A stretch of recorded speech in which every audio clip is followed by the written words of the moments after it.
The emergency beacon had been silent for 43 hours when Nina Solis finally reached the crash site on Theta 7. The planet's twin suns cast long shadows across the obsidian plains, and the wreckage of the Cowrith transport vessel lay scattered like the bones of some ancient beast.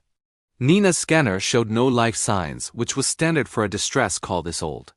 What wasn't standard were the 4 pairs of luminescent eyes watching her from behind a twisted sheath of hull plating. "Command, this is Solis," she spoke into her comm. "I've got survivors, juveniles, species unknown." The cubs emerged slowly, their 6-legged forms covered in silvery fur that rippled with chromatophores, displaying their fear in waves of purple and gray. They were no bigger than Earth dogs, with oversized ears that swiveled toward every sound. Nina had seen enough xenobiology reports to know these were draconians, one of the newer species admitted to the Galactic Council. But she'd never seen their young before. "Acknowledged, Solis," Command replied. "Adult draconians average 2.4 meters tall. Those cubs won't survive alone. Can you transport?" Nina checked her shuttle's capacity.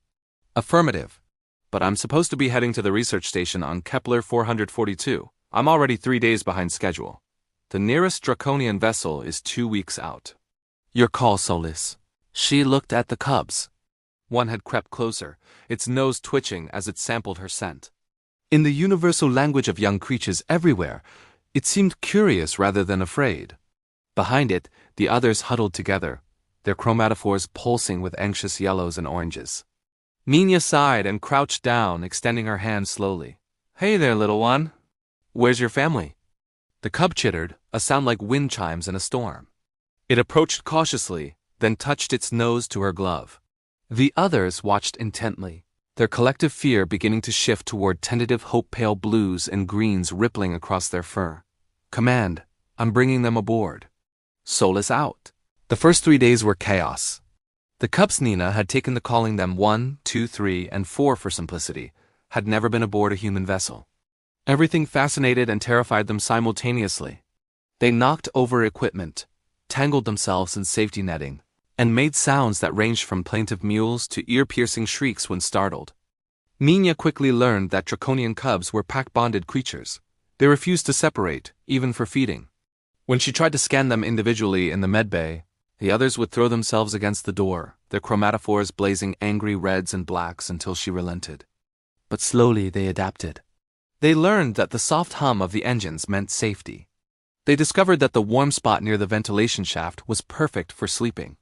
And most importantly, they learned that Nina Solis meant food, water, and gentle words in a strange language they were beginning to recognize. By day 7, one would follow Nina through the ship, chittering responses to her running commentary.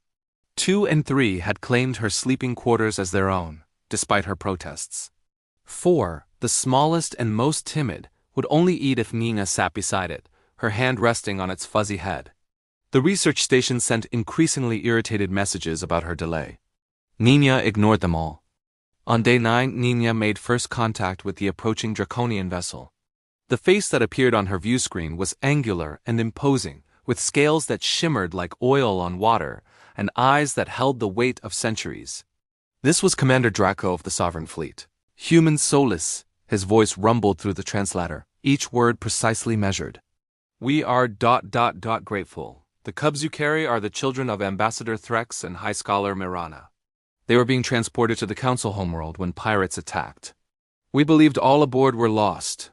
Nina felt her stomach drop. These weren't just any cubs. These were the equivalent of royalty. "They're healthy, Commander," she said quickly. "A little traumatized, but resilient. We'll rendezvous at the coordinates Command provided." "Understood. We will arrive in 47 hours. The families are ... eager." When the moment came, Nina had convinced herself she was ready. She'd done her job. The cubs would be reunited with their kind, with draconians who understood their needs, their culture, their biology. She'd packed their few possessions, a torn piece of fabric from the crash site they'd adopted as a blanket. A smooth stone floor had become attached to. The airlock connecting her shuttle to the draconian vessel hissed open.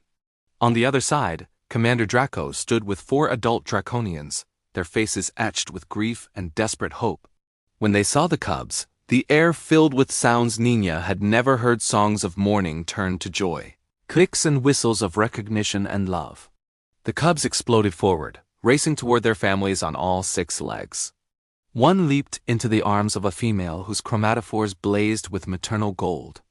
2 and 3 were swept up by a male whose scales were graying with age. 4 hesitated at the threshold, looking back at Nina with those luminescent eyes. "Go on," Nina said softly, crouching down one last time. "They're your family." But 4 didn't move. Instead, it turned and grabbed the strap of Nina's backpack in its teeth, pulling with surprising strength. When Nina tried to gently disengage, 2 and 3 broke away from their reunion and did the same, each grabbing a strap and tugging. 1 joined them moments later, all 4 cubs now anchored to Nina's gear, refusing to let go. The adult Draconians stood in stunned silence. "It seems," Commander Draco said, his translator struggling with what might have been amusement, "that you have been adopted, human Solace." I can't," Nina stammered. "I don't know anything about raising Draconian cubs. I'm just a courier. I have contracts, schedules." The female who'd embraced 1 stepped forward. When she spoke, her voice carried the weight of authority and aching gratitude. "You gave them safety when they had none. You gave them kindness when they had lost everything. In Draconian culture, that makes you Calrish Pack Mother. They will never forget you. Neither will we." Nina looked down at the 4 cubs clinging to her, their chromatophores displaying every shade of love and trust and stubborn determination. 4 met her eyes and made a small pleading sound. "The research station is really going to kill me," Nina muttered. Then she smiled and reached down, gathering all 4 cubs into her arms. They chirped and clicked with joy, their collective colors blazing brilliant, happy golds. "Command," she said into her cum, "I'm going to need an extended leave of absence. And possibly a bigger ship." Behind her, she could hear Commander Draco's deep, rumbling laughter. The first time in 10,000 years a human had made a Draconian warrior commander laugh.